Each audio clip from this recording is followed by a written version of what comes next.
Assalamualaikum warahmatullahi wabarakatuh. Perkenalkan, kami dari kelompok 6. Kami akan mempresentasikan tentang tes benar salah dan tes penyusunan untuk memenuhi tugas mata kuliah evaluasi pembelajaran. Sebelumnya, izinkan kami memperkenalkan diri dulu. Perkenalkan, nama saya Muhammad Ihsan Hikmatiar dengan NPM belakang 1172. Nama saya Garulita Deus Putri dengan NPM belakang 376. Perkenalkan, nama saya Okta Monika dengan EPM 2021 14500 335 dari kelompok 6. Sebelum kita masuk ke tes benar salah dan tes penyusunan, kita perlu mengetahui pengertian tes. Tes merupakan bagian terpenting dari proses pembelajaran. Oleh karena itu, pengembangannya harus dilakukan sebelum proses pembelajaran dilakukan. Tes sebagai alat penilaian merupakan pertanyaan-pertanyaan yang diberikan kepada siswa untuk mendapat jawaban dari siswa dalam bentuk lisan, tulisan, atau dalam bentuk perbuatan. Tes pada umumnya digunakan untuk menilai dan mengatur hasil belajar siswa, terutama hasil belajar kognitif, berkenaan dengan penguasaan bahan pengajaran sesuai dengan tujuan pendidikan. Selanjutnya, tes benar salah. Tes benar salah digunakan untuk menentukan capaian prestasi belajar siswa. Butir-butir soal tes benar salah terdiri atas rangkaian pernyataan yang ditanyakan pada siswa untuk menetapkan jawaban bernilai benar atau salah. Sujana 2006 memberikan beberapa kaidah yang dapat dijadikan sebagai rujukan dalam penulisan soal, yaitu yang pertama, hindari pernyataan yang mengandung kata kadang-kadang, selalu, umumnya, tidak ada, seringkali, dan sejenisnya. Yang kedua, hindari pengambilan kalimat langsung dari buku pelajaran.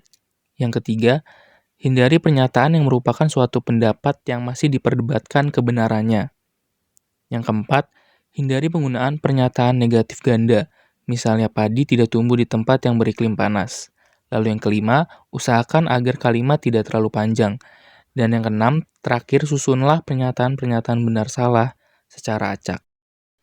Lalu selanjutnya, ada beberapa model soal benar salah yang diadopsi dari BOD 1995, yaitu model yang pertama, tes benar salah menggunakan jawaban plus dan nol.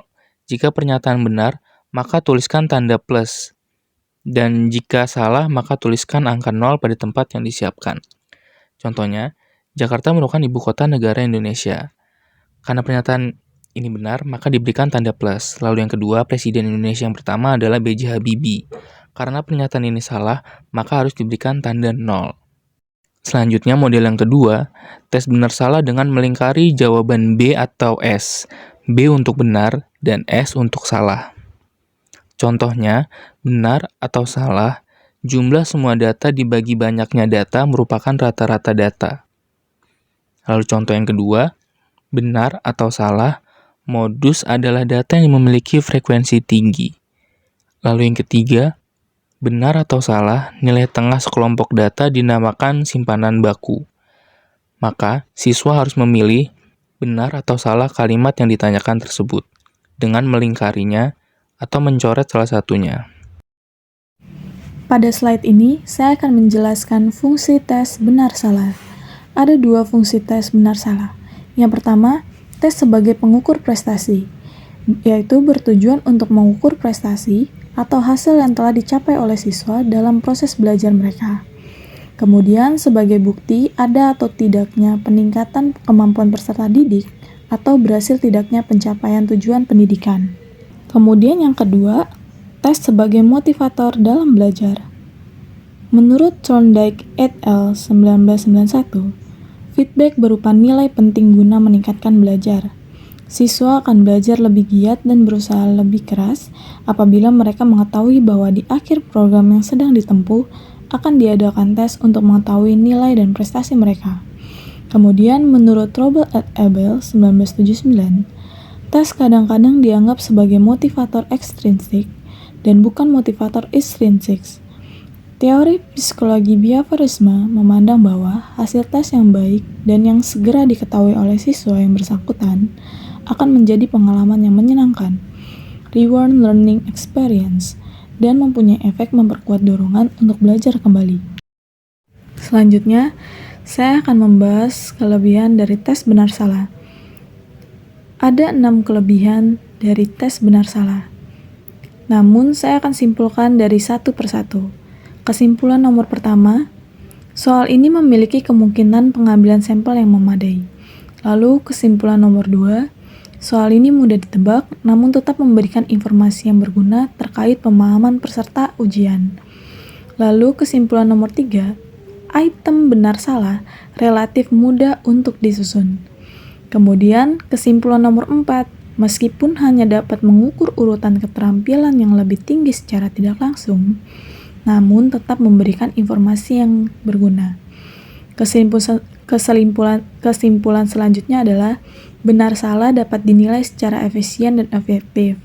Lalu kesimpulan yang terakhir adalah kemampuan membaca memiliki pengaruh yang lebih sedikit dibandingkan dengan membaca soal pilihan ganda. Selanjutnya akan dibahas dan dilanjutkan oleh teman saya. Di sini saya akan menjelaskan tentang keterbatasan. Yang pertama, penggunaan item benar atau salah cenderung mendorong peserta ujian untuk menghafal fakta daripada mempelajari konten. Yang kedua, mudah ditebak atau kemungkinan 50% peserta ujian menebak tes yang diberikan dengan benar. Yang ketiga, hanya dapat mengukur urutan keterampilan yang lebih tinggi secara tidak langsung. Dan yang terakhir, hanya dapat digunakan jika alternatif dikotomi cukup mewakili tanggapan yang masuk akal. Selanjutnya, saya akan menjelaskan tentang cara teks penyusunan. Kaidah penyusunannya, penyusunan kalimat yang sesuai dengan kaidahnya harus memperhatikan unsur-unsur dalam suatu kalimat. Menurut Gusman Abdul Manaf tahun 2009 ayat 34, yaitu unsur kalimat berfungsi sebagai tempat yang dapat diisi oleh bahasa tertentu. Bentuk dari unsur kalimat tersebut berupa subjek, predikat, objek, dan keterangan. Tidak semua kalimat harus mengandung semua unsur kalimat. Unsur kalimat yang harus ada dalam setiap kalimat adalah subjek dan predikat, sedangkan unsur lainnya yaitu objek dan keterangan merupakan unsur penunjang dalam kalimat. Berikut contoh soal dari teks penyusunan.